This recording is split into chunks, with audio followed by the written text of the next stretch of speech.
Hello बच्चों, limits का अगला ट्यूटोरियल डिस्कस करते हैं ज़रा। बहुत ही इंटरेस्टिंग टॉपिक है, आपको लग भी रहा होगा। अगर आप प्रैक्टिस कर रहे हैं तो बहुत इंटरेस्टिंग सा चैप्टर है।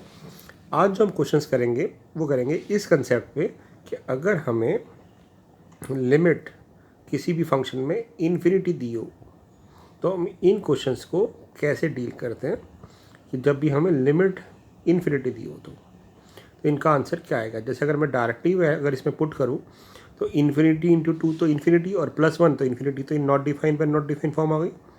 तो ये भी इनडेटरमिनेट फॉर्म है, हमें नहीं पता क्या आंसर आएगा। तो इनको हम कैसे डील करेंगे वो हम डिस्कस करेंगे आज। तो बहुत ही ईजी टाइप होती है, बट उससे पहले मैं आपको एक कंसेप्ट बताता हूँ। इन्फिनिटी का मतलब है एक वेरी लास्ट टर्म, राइट। तो अगर आपसे मैं पूछूं कि 1/इन्फिनिटी क्या होगा, यानी 1/वेरी लास्ट टर्म क्या होगा, तो हम कहेंगे 0 होगा। क्यों होगा? एक बार आप सोच के देखिए कि अगर मैं 1/0.000000 करूँ, ये तो हो गया 1/0। तो 1/0 नॉट डिफाइन होता है, मतलब एक तरह से ये बहुत स्मॉलर टर्म है, तो एक बड़ी टर्म आएगी, तो इसलिए हम कहते हैं इन्फिनिटी। यानी हम ये लॉजिक लगाते हैं कि जब 1 को किसी भी बड़ी टर्म से डिवाइड करते हैं तो आंसर हमारा 0 आता है। इसको कई बार हो सकता है आपको समझ ना आए, तो हम उसके लिए कर सकते हैं बेटा कि अगर आपको मैं बोलूँ कि 1 को एक बहुत बड़ी टर्म से डिवाइड करो, और बहुत बड़ी टर्म में क्या है, इसमें एक तरह से इतने सारे जीरोज आ रहे हैं, इन्फाइनेट जीरोज आ रहे हैं, ठीक है। तो हमें पता है 1/10 होता है 0.1, 1/10 होता है 0.1, एक ज़ीरो अगर होता है। तो अगर 1/100 हो जाए तो 0.01। तो उसी तरह से अगर मैं इनफाइनेट नंबर ऑफ जीरो से डिवाइड करूँ तो एक तरह से ये 1 इनफाइनेट नंबर टाइम्स दूर हो जाएगा, 0 0 0 0 0 0 एंड देन एक 1। तो एक तरह से ये किसके इक्वल हो गया, नियरली 0 के इक्वल हो गया ना, वेरी स्मॉल नंबर आ गया। तो हम ये कहते हैं कि 1/इन्फिनिटी यानी 1/वेरी बिग टर्म इज़ 0। तो हम इस कंसेप्ट को लेके चलेंगे और इन क्वेश्चंस को सॉल्व करेंगे। अब कैसे करेंगे? बहुत सिंपल सी अप्रोच है। आपने क्या करना है, इनमें जब भी क्वेश्चन आए, जैसे हम पिछले वाला क्वेश्चन लेते हैं, हमारे पास क्वेश्चन आया limit n tends to infinity, और हमारा क्वेश्चन था 2n+1 अपॉन n+1। मान लेते ही टर्म आ गया, ये n+2 आ गया। तो आपने क्या करना है, इसमें जो भी n की हाईएस्ट पावर होगी, अगर यहाँ स्क्वायर होता तो n² से डिवाइड करेंगे, अगर n³ होगा तो n³ से डिवाइड करेंगे, ठीक है। बट यहाँ पे n ही है, तो हम क्या करते हैं, हर टर्म को n से डिवाइड कर देते हैं। तो जब हम इसको n से डिवाइड करेंगे तो हमारे पास क्या रह जाएगा, limit n tends to infinity 2n/n यानी 2 प्लस 1/n अपॉन n/n यानी 1 और 2/n, यानी हमने हर टर्म को n से डिवाइड कर दिया, ठीक है। अब जब आप इसको हर टर्म को इसकी हाईएस्ट पावर से डिवाइड कर दोगे तो उसके बाद आप लिमिट अप्लाई कर दोगे। अब हम जब लिमिट अप्लाई करते हैं तो क्या आएगा हमारे पास, पहले पार्ट का आंसर आएगा 2, और यहाँ आएगा एक 1/इन्फिनिटी, और 1/इन्फिनिटी जैसे मैंने बताया वो आता है 0। ऐसे ही यहाँ पे आ जाएगा 1 प्लस 2/इन्फिनिटी, 2/वेरी बिग टर्म, तो सेम आंसर आएगा 0। तो हमारा आंसर हो जाएगा 2। तो यानी इन्फिनिटी वाले जो क्वेश्चंस होते हैं वो बहुत इजी होते हैं। सिर्फ हम ये कंसेप्ट लगाते हैं कि हायर पावर से डिवाइड कर देंगे और उसके बाद लिमिट पुट कर देंगे। एक और क्वेश्चन देखते हैं। देखिए, अगर आपको मैं बोलूँ कि हमें ये वाली टर्म सॉल्व करनी है, limit n tends to infinity n² + 1 upon 2n² + 4। तो अब क्या करोगे, अब आप कहोगे हाईएस्ट पावर जो है वो तो n² है, तो हम n² से डिवाइड कर देते हैं इसको।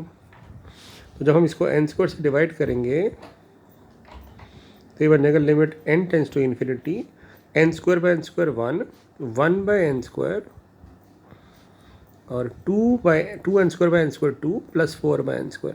अब इसमें हम इन्फिनिटी लिमिट पुट कर देंगे डायरेक्टली। तो जैसे इन्फिनिटी पुट करेंगे, अगर 1/इन्फिनिटी 0 है तो 1/इन्फिनिटी का स्क्वायर, वो तो उससे भी बड़ी टर्म होगी, स्क्वायर करने पे वो भी 0 रहेगा। यानी पहले पार्ट का आंसर आ जाएगा ऊपर वाले का 1 + 0, और नीचे का भी सेम 2 + 0। तो आंसर आ गया 1/2। यानी कहने का मतलब हम ये कह सकते हैं कि जो हाईएस्ट पावर के कोएफिशिएंट्स होते हैं वही हमारा आंसर आता है, ऐसे भी समझ सकते हैं। एक और क्वेश्चन करते हैं।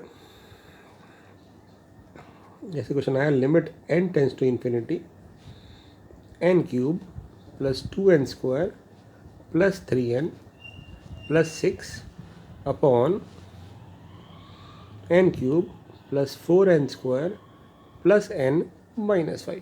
जैसे मान लेते क्वेश्चन आ गया, तो इसमें हम क्या करेंगे, मैंने बताया था हाईएस्ट पावर से डिवाइड करना है। तो हाईएस्ट पावर तो n क्यूब है, तो हम n क्यूब से सबको डिवाइड कर देते हैं, सबको। तो ये क्या बन जाएगा, ये बन जाएगा limit n tends to infinity n cube by n cube 1, 2 n square by n cube 2 by n, ये 3 by n square, 6 by n cube, और नीचे आ जाएगा हमारे पास 1 plus 4 by n plus 1 by n square minus 5 by n cube. हमने इसको divide कर दिया। अब हम इसमें अप्लाई कर देते हैं लिमिट।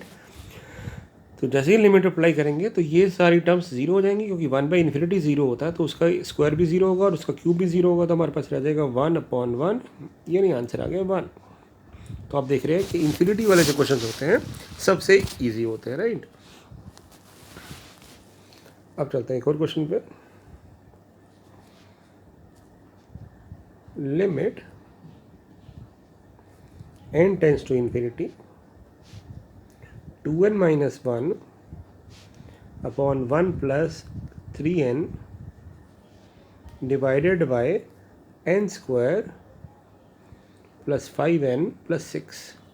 अब देखिए नीचे तो n स्क्वायर है और ऊपर क्या है, अगर ऊपर हम सॉल्व करेंगे तो ऊपर भी तो हमारे पास क्या आएगा, क्वाड्रेटिक इक्वेशन आएगी। अगर मैं इसको ओपन कर दूं, ठीक है ना, अगर मैं ओपन भी नहीं करूंगा तब भी चलेगा, बट अगर मैं ऊपर ओपन कर देता हूं तो क्या आ जाएगा मेरे पास, 6n स्क्वायर माइनस 1, उसके बाद 2n को 1 से मल्टीप्लाई करेंगे तो प्लस 2n, और 3n को करेंगे तो माइनस 3n, और अपॉन आ जाएगा n square plus 5n plus 6।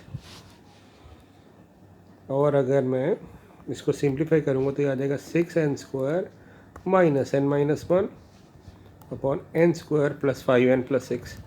अब आप क्या करोगे, हाईएस्ट पावर क्या है n की, n स्क्वायर, तो n स्क्वायर से डिवाइड कर देते हैं। जैसे ही n स्क्वायर से डिवाइड करोगे ये आ जाएगा 6, ये आ जाएगा 1 बाई n, ये आ जाएगा 1 by n square upon 1 plus 5 by n, ये आ जाएगा 6 बाई n स्क्वायर। जैसे ही n की वैल्यू लिमिट पुट करोगे तो ये टर्म जीरो, ये टर्म जीरो, ये टर्म जीरो, ये टर्म जीरो, तो हमारे पास आंसर आ जाएगा 6। तो यानी 6 हमारा आंसर आ गया। तो ज़्यादा क्वेश्चन हम इन लिमिट्स के नहीं करेंगे, ठीक है। तो छोटा सा ट्यूटोरियल है, एक दो टाइप और मैं बताता हूँ। अब क्या होता है, अगले जो क्वेश्चन हैं ना उसमें कुछ आपको फॉर्मूले याद रखने हैं। वैसे सीक्वेंस सीरीज़ में हमने पढ़े होंगे, बट 2021 के अंदर सीक्वेंस सीरीज़ में ये पार्ट डिलीटेड था। पहला वाला फॉर्मूला तो आपको पता है कि सम ऑफ एन टर्म्स का फॉर्मूला होता है AP से n प्लस 1/2। बट कई बार होता है कि इसका स्क्वायर भी पूछ लेते हैं, तो ये वाला पार्ट 2021 में डिलीटेड था सीक्वेंस सीरीज़ के अंदर। वैसे मैं आपको फॉर्मूला बता देता हूँ, हमने पहले भी किया हुआ है कि सम ऑफ n स्क्वायर का जो फॉर्मूला होता है वो होता है n प्लस 1 2n प्लस 1/6। मैंने इसको वेरिएंस के वाले क्वेश्चन में करवाया था। और ऐसे ही a क्यूब 2 क्यूब इस तरह से चलें तो ऐसे ही n क्यूब का फॉर्मूला होता है n स्क्वायर n प्लस 1 का स्क्वायर अपॉन 4। तो ये आपको 3 फॉर्मूले याद रखने हैं, क्योंकि इस पर मैं अगला जो क्वेश्चन करवाने जा रहा हूँ वो देखिएगा। और ये आप ऐसे भी याद कर सकते हो, तीसरा वाला फॉर्मूला पहले वाले का स्क्वायर है ना, तो इस तरह भी याद कर सकते हैं। अभी कहाँ लगेगा देखते हैं एक बार। अगर आपको मैं बोलूँ कि क्वेश्चन है मेरे पास, मुझे ये इसको सॉल्व करना है, limit n tends to infinity 1 plus 2 plus 3 plus 4 plus up to n upon n square, इसको सॉल्व करना है। तो हम क्या कहेंगे, हम कहेंगे भी ये तो ऊपर फॉर्मूला लग रहा है straightforward, sum of n terms का फॉर्मूला लग रहा है, तो हम कहेंगे सम ऑफ एन टर्म्स का फॉर्मूला लगा देते हैं। तो सम ऑफ एन टर्म्स का क्या फॉर्मूला होगा, n प्लस 1/2, और n स्क्वायर तो है ही नीचे, तो ये n से n कट जाएगा। अब ये नॉर्मल क्वेश्चन बन गया हमारा इन्फिनिटी के लिए। क्या क्वेश्चन बन गया देखो, n प्लस 1/2n। तो हम क्या करते हैं, हाईएस्ट पावर से डिवाइड कर देते हैं n से, या फिर आप इसमें एक और चीज़ कर सकते हो, इसको सेपरेट कर लो। सेपरेट मतलब 1/2 तो अलग कर लिया, n/n मेरा 1 हो गया और 1/n हो गया, ठीक है। और अब जब n की वैल्यू इन्फिनिटी पुट करोगे तो ये पार्ट 0 हो जाएगा, तो हमारे पास आंसर आ जाएगा 1 × ½ 1/2। नहीं तो अगर आप n से डिवाइड भी करते कि भी आपको ऐसे नहीं समझ आया, कि ऊपर भी अलग से डिवाइड कर दो, तो ऊपर n से डिवाइड करोगे 1 + 1/n हो जाएगा, नीचे 2n है तो 2 रह जाएगा, उस केस में भी ये 0 हो जाएगा, तो 1/2 हमारा आंसर आ जाएगा। तो दोनों तरीके से आपका आंसर सेम आएगा।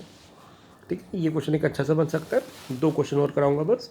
ऐसे ही क्वेश्चन बन सकता है, limit n tends to infinity 1/n³ 2/n³, sorry ये 4 होगा ये, फिर उसके बाद 9/n³, उसके बाद 1/n। ये क्वेश्चन दे दिया। तो हम क्या देख रहे हैं, क्या ना ये क्वेश्चन है वही, देखो कैसे। अब अगर मैं बोलूँ कि इस क्वेश्चन में ना मेरे को ना एलसीएम ले लेना है, तो एलसीएम क्या आ रहा है, तो मैं कहूँगा एलसीएम आ रहा है मेरा n³, तो ये बन जाएगा 1। इस 4 को ले सकते हैं 2 का स्क्वायर, 1 को ले सकते हैं 1 का स्क्वायर, 9 को ले सकते हैं 3 का स्क्वायर, और ना लास्ट वाले स्टेप में 1 था, तो जब हमने n³ एलसीएम लिया तो ऊपर आ जाएगा n²। तो यहाँ पे एक फॉर्मूला लग रहा है सम ऑफ n² का, जो अभी मैंने बताया आपको कि ये 3 फॉर्मूले लग सकते हैं, तो ये सेकेंड वाला फॉर्मूला लग रहा है। तो अब ये लगा देते ज़रा, तो ऊपर हम लगा देंगे फॉर्मूला, तो ये हमारे पास हो जाएगा limit n tends to infinity n n+1 2n+1 divided by 6, और n³ तो है ही, तो एक n तो इसे कट जाएगा, और ऊपर हमारे पास क्वाड्रेटिक बन गई, तो ये आ जाएगा 2n², क्वाड्रेटिक को खोलेंगे तो, और फिर आएगा n+2n यानी 3n+1 डिवाइडेड बाय 6n²। अब हम हाईएस्ट पावर से डिवाइड करेंगे तो ये क्या रह जाएगा, देखें limit n tends to infinity, ये रह जाएगा 2, ये रह जाएगा 3/n, ये रह जाएगा 1/n², क्योंकि हम n² से डिवाइड कर रहे हैं, और नीचे हो जाएगा 6। अब ये पार्ट 0, ये पार्ट 0, तो हमारे पास आंसर रहेगा 2/6 यानी 1/3। ठीक है, और भी इन्फिनिटी वाले क्वेश्चन बनते हैं, बट इतने ही कर लेंगे तो हमारा कंसेप्ट समझ आ जाएगा।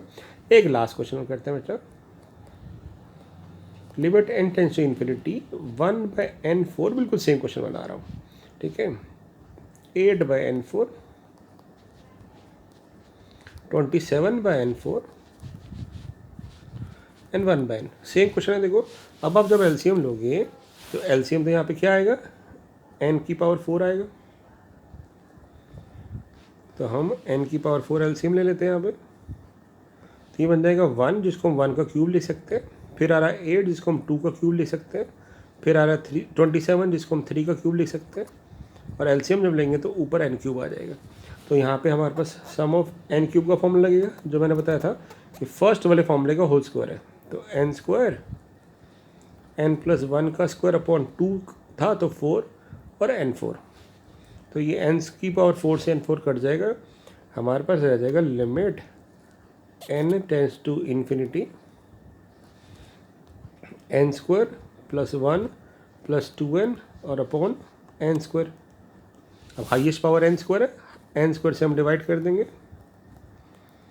तो जैसे ही हम n² से डिवाइड करेंगे तो ये बन जाएगा 1, 2/n बन जाएगा, 2n बन जाएगा 2/n, और ये बन जाएगा 1/n², और नीचे भी n² से डिवाइड करेंगे तो 4, तो ये पार्ट 0, ये पार्ट 0, तो हमारा आंसर आ जाएगा 1/4। तो इस तरह से ये इन्फिनिटी वाले क्वेश्चन सब आप कर सकते हैं। ठीक है, तो आई होप आपको ये कंसेप्ट समझ आया होगा, इसको प्रैक्टिस कर लीजिएगा। ठीक है, थैंक यू सो मच।